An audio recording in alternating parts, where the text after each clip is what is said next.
Assalamualaikum warahmatullahi wabarakatuh. Kami kelompok 7 yang beranggotakan saya Hanifah Adevia, NIM 2110536029, dan teman saya Fania Atalia Alsa 2110536016. Dengan ini kami akan mempresentasikan topik Electronic Commerce. Untuk materi pertama akan dibacakan oleh Fania Atalia. Kepada Fania, saya persilakan. Terima kasih kepada moderator. Baiklah, saya akan membahas materi yang pertama, yaitu Developing a Web Strategy atau mengembangkan strategi web. Dalam mengembangkan strategi web itu memerlukan visi yang jelas mengenai tujuan perusahaan. Apakah tujuan tersebut itu berlaku untuk situs web perusahaan ataupun media sosial perusahaan. Jadi tujuan tersebut nantinya harus jelas apakah akan berdampak ke web perusahaan ataupun media sosial perusahaan. Ada contoh tujuan dalam mengembangkan strategi itu. Yang pertama itu kan memilih tujuan. Nah, dalam memilih tujuan ini memiliki sebuah tujuan itu sangat diperlukan saat mengembangkan strategi web. Nanti apakah tujuan-tujuan yang kita rumuskan saat mengembangkan strategi itu berdampak baikkah bagi perusahaan atau tidak? Berikut contoh tujuan saat mengembangkan strategi web. Yang pertama itu ada menginformasikan atau menghibur audiens. Perusahaan yang bertujuan untuk menginformasikan audiens atau menghibur audiens dalam beberapa cara, yaitu dengan menawarkan konten yang mengarahkan dari lalu lintas ke situs. Untuk mendapatkan penghasilan, banyak yang menjual iklan dalam bentuk penawaran konten atau menawarkan akses premium ke konten khusus untuk anggota yang membayar biaya. Nah, maksud dari penjelasan di atas yang baru saya jelaskan itu, contohnya yaitu seperti situs blog yang menampilkan informasi tentang selebritis. Nah, informasi tentang selebritis ini tuh merupakan di sanalah para audiens terhibur atau menginformasikan kepada audiens. Pada saat itu juga situs blog menampilkan iklan di mana melalui iklan tersebutlah situs blog mendapatkan penghasilan. Nah, yang kedua itu ada mempengaruhi audiens. Jika perusahaan yang tidak menjual produk langsung ke publik, maka secara online perusahaan itu berharap dapat mempengaruhi pembeli dengan cara yang halus, yaitu melalui situs web mereka ataupun media sosial mereka. Yang ketiga ada jual produk dan layanan. Contohnya dari jual produk dan layanan ini yaitu iTunes Store yang dioperasikan oleh Apple atau Amazon, web Amazon, di mana selain mereka menjual produk, mereka juga menyediakan layanan untuk pelanggan pada situs web dengan menyertakan banyak fitur untuk membantu pengunjung menemukan apa yang mereka cari, membaca informasi atau ulasan produk, ataupun menyusun daftar keinginan. Lalu yang keempat, yang D, itu memfasilitasi hubungan offline, di mana bentuk contohnya itu toko retail mungkin menawarkan pembeli online dengan pembelian di toko, seperti Gojek. Kita bisa pesan makanan secara online di aplikasi, dan perusahaan itu juga menyediakan bentuk layanan untuk pengambilan pesanan secara offline melalui aplikasi tersebut. Nah, yang E, tujuan media sosial. Saat menghadirkan sosial media, perusahaan juga harus menetapkan tujuan agar tidak tumpang tindih dengan tujuan yang telah dibuat juga pada situs web perusahaan itu sendiri. Penetapan tujuan sosial media ini dapat dilakukan dengan jelas dan lebih baik dari situs web. Contohnya melalui sosial media seperti Instagram, di mana pembeli dan penjual memiliki peluang untuk berinteraksi secara pribadi dengan pelanggan. Atau contohnya lainnya misalnya Samsung, dengan menggunakan Twitter, aplikasi media sosial Twitter, secara tidak langsung Samsung itu terhubung dengan ratusan ribu pengikutnya. Kemudian yang kedua itu menamai situs web. bentuk contoh dari pengembangan strategi yang kedua itu menamai situs web. Memilih nama untuk situs web ini adalah langkah pertama yang penting. Untuk itu ada hal yang diperlukan. Yang A itu mengklaim URL atau situs web. Sebuah web harus memiliki sebuah URL di mana membantu pengguna internet mencari hal yang diinginkan. Dengan adanya URL dapat menamai situs web, mengenali dokumen pada website.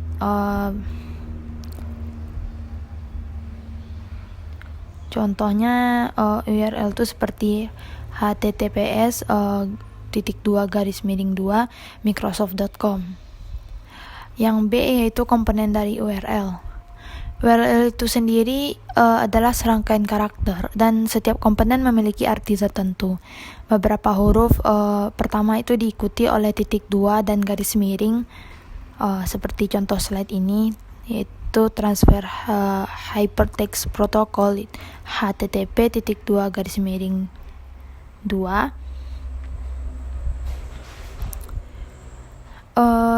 Lalu yang C itu mengelola nama website dan real estate virtual. Dalam mengelola nama domain, perusahaan bersaing untuk mendapatkan nama terbaik untuk URL mereka agar mudah diingat dan ditebak. Contoh domainnya yaitu seperti ini, seperti di PPT itu go.id, di mana go.id ini hanya merujuk ke pemerintah. Lalu yang D, sengketa atas nama domain. Salah satu pelanggaran terkait yaitu seperti sengketa terkait seperti cyber squatting, di mana tindakan seseorang atau pemilik bisnis mendaftarkan sebuah nama domain yang memiliki kemiripan atau sama persis dengan sebuah merek bisnis lain yang sudah ada sebelumnya. Selanjutnya materi yang kedua yaitu building the website. Yang pertama itu ada desain situs web. Ada materinya. Yang A, arsitektur dan navigasi informasi situs web. Sama seperti arsitektur yang mendesain bangunan, situs web pun juga didesain oleh desainer web dengan arsitektur informasi situs mereka. Di sini desainer harus menemukan cara untuk mengatur informasi, menyediakan alat navigasi, dan memastikan pengunjung tidak berjuang sendiri untuk menemukan apa yang mereka cari.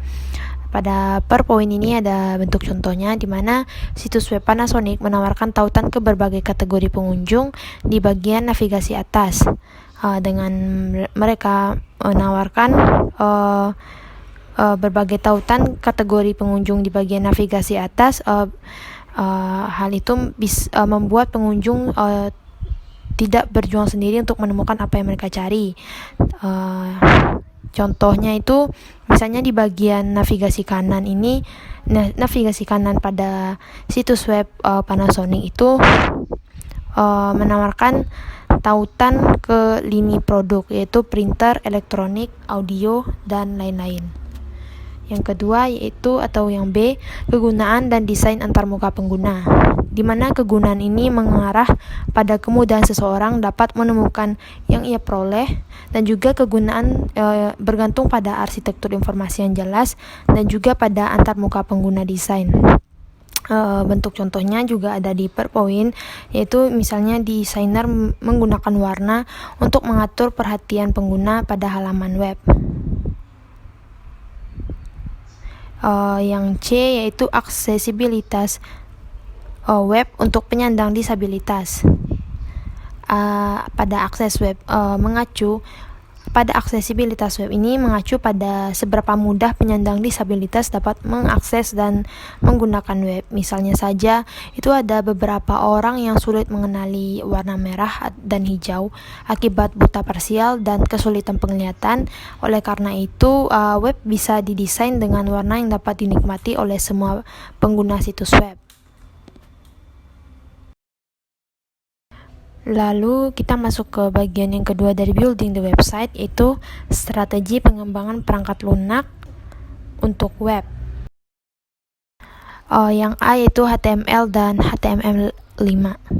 Bahasa asli yang digunakan untuk membuat halaman web disebut dengan markup hypertext, itu HTML. Jadi pada HTML ini ada contoh pada PowerPoint di mana HTML memformat dan teks dan tautan pada halaman web. Pada HTML contohnya ada kode HTML, yaitu seperti yang tertera di PowerPoint. Kode HTML ini, ketika kode HTML ini diformat dalam bentuk halaman web, maka di halaman web tidak menampilkan seperti kode HTML yang sulit dimengerti ini. Pada halaman web ini kode HTML berubah menjadi where beauty is our vision. Nah, untuk versi HTML terbaru adalah HTML5, di mana HTML5 ini menawarkan banyak fitur baru seperti kemampuan untuk mengakses informasi lokasi dari perangkat seluler tanpa harus menulis kode khusus untuk masing-masing. Jadi pada HTML5 ini sudah tidak seperti HTML sebelumnya, di mana HTML sebelumnya itu harus menulis kode HTML. Untuk HTML5 ini tidak perlu lagi menulis kode khusus seperti di HTML. Selanjutnya untuk yang B itu membuat situs web yang interaktif dan kaya media.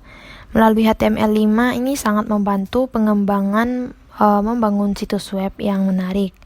Jadi dengan HTML5 ini ada alat populernya yaitu JavaScript, di mana dengan JavaScript yang ini dapat digunakan dalam HTML untuk menambahkan interaktivitas ke halaman web. Lalu yang ketiga atau yang C itu sistem manajemen konten. Saat situs web menggabungkan audio, video, teks, grafik, dan jenis lainnya, kadang membuat konten menjadi tidak terstruktur. Jadi organisasi itu membutuhkan cara yang lebih baik untuk mengelola serta melakukan pemeliharaan terhadap konten tersebut. Oleh karena itu dibutuhkan sistem manajemen kontrol agar konten web itu mendukung pengembangan situs web dan pemeliharaan. Materi selanjutnya yaitu e-commerce today. Sebelumnya kita masuk dulu ke pengertian e-commerce, yaitu mengacu pada pembelian dan penjualan barang dan jasa melalui internet ataupun jaringan lain.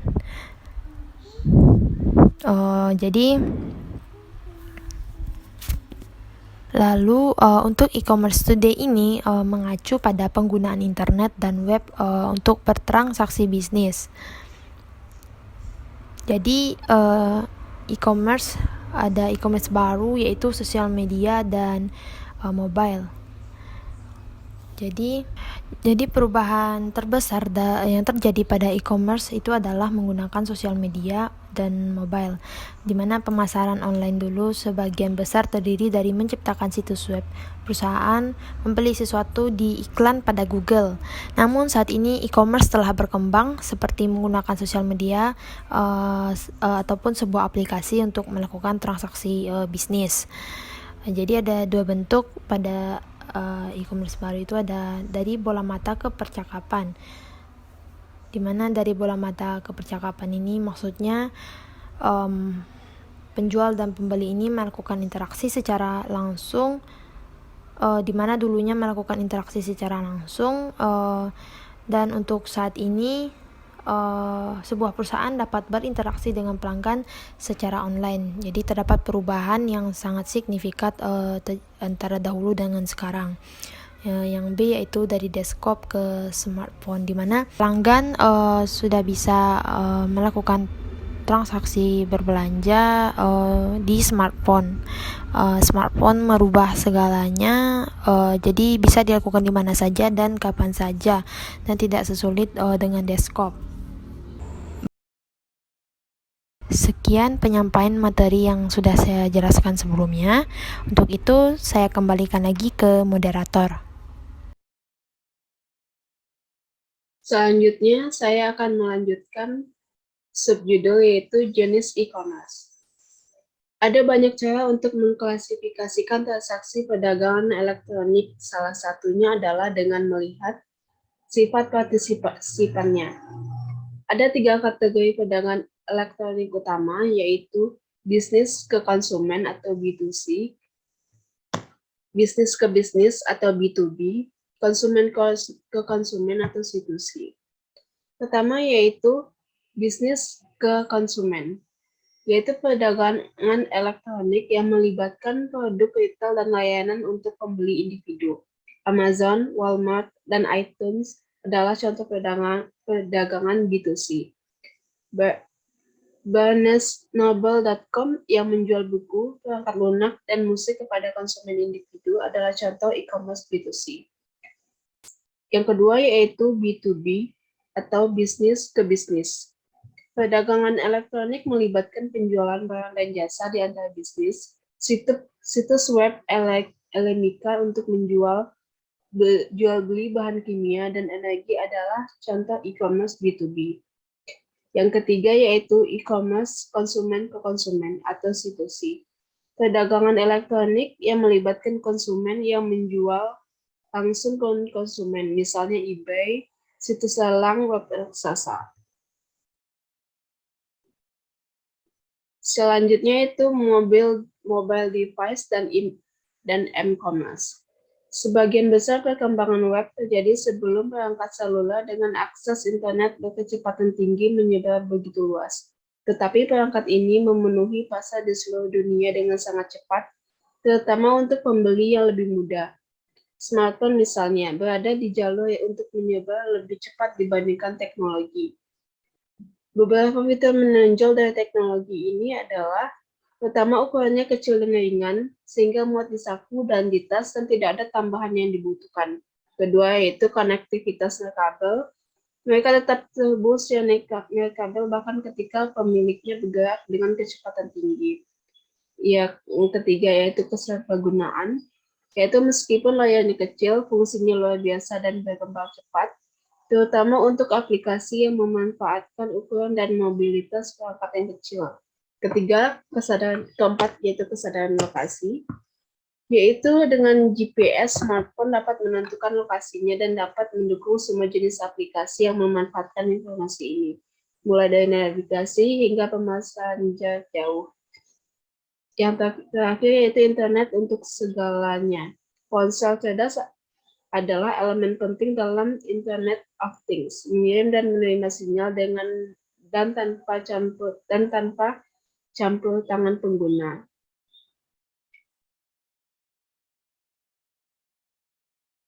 Selanjutnya yaitu digital marketing.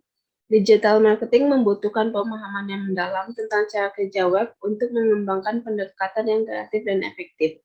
Mereka juga perlu mengetahui bagaimana berbagai jenis orang menggunakan web, media sosial, dan aplikasi lainnya, dan mengapa mereka kembali lagi dan lagi, tetapi mengabaikan yang lain. Berikut ini adalah strategi untuk mempromosikan situs web. Pertama yaitu optimasi mesin pencarian. Mesin pencari adalah pengalaman yang menyenangkan bagi pemasar web, terutama karena kebanyakan orang tidak melihat melampaui halaman pertama itu. Optimasi mesin pencari atau SEO menggunakan strategi untuk meningkatkan kuantitas dan kualitas lalu lintas dari mesin pencari seringkali dengan meningkatkan posisi situs dalam daftar hasil. Kedua itu syarat pencarian dan kata kunci. Bagi pengguna, istilah pencarian ada kuncinya.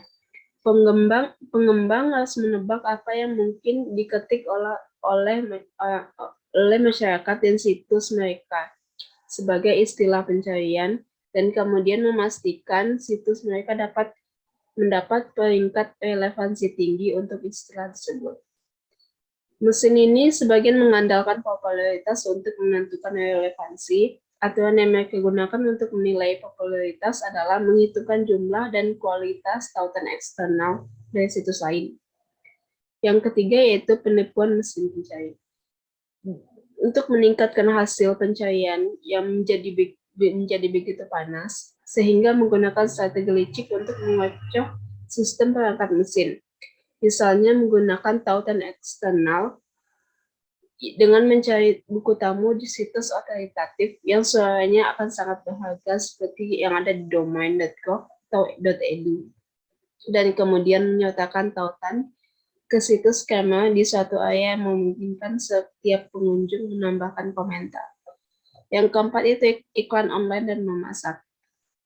Iklan pop-up, spanduk, musik, dan animasi mencolok muncul di banyak situs web, dan pengeluaran keseluruhan untuk kampanye iklan online di seluruh dunia lebih tinggi dibandingkan televisi. Misalnya, perusahaan kebugaran yang ingin iklan spanduknya muncul di atas situs web, olahraga membayar biaya untuk sejumlah tayangan tertentu. Kelima, yaitu iklan mesin pencari. Google mempelopori pendekatan periklanan sederhana yang mengandalkan istilah pencarian dibandingkan dengan cookie. Periklanan sederhana istilah pencarian ini mengungkapkan minat dan sehingga Google mengembangkan program AdWords untuk menayangkan iklan kecil hanya dengan teks terkait dengan pencarian dalam situs tautan sponsor.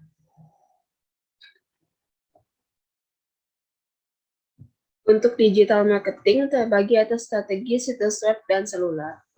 Strategi situs web yaitu pemimpin pemasaran menyadari bahwa pemasaran media sosial dan seluler membuka banyak peluang yang menjanjikan untuk menjangkau pelayan. Media sosial khususnya bisa sangat efektif karena memanfaatkan jaringan pertemanan dan hubungan. Strategi digital marketing situs web itu pemasar dapat menargetkan iklan dengan cukup tepat berdasarkan profil media sosial, menampilkan iklan jam tangan kebugaran. Contohnya itu menampilkan iklan jam tangan kebugaran berteknologi tinggi hanya kepada orang-orang yang profilnya menunjukkan bahwa mereka adalah pelari yang sadar kesehatan. Untuk strategi digital marketing seluler yaitu risiko pemasar yang ingin menjangkau pelanggan melalui perangkat seluler mereka terlebih dahulu memahami preferensi seluler setiap pelanggan. Risiko memberikan pengalaman negatif dengan interupsi yang tidak tepat waktu, namun potensi untuk menjangkau pelanggan dengan pesan yang tepat dan waktu yang tepat sangatlah besar. Banyak pengecer mulai dengan mengembangkan aplikasi seluler untuk toko mereka.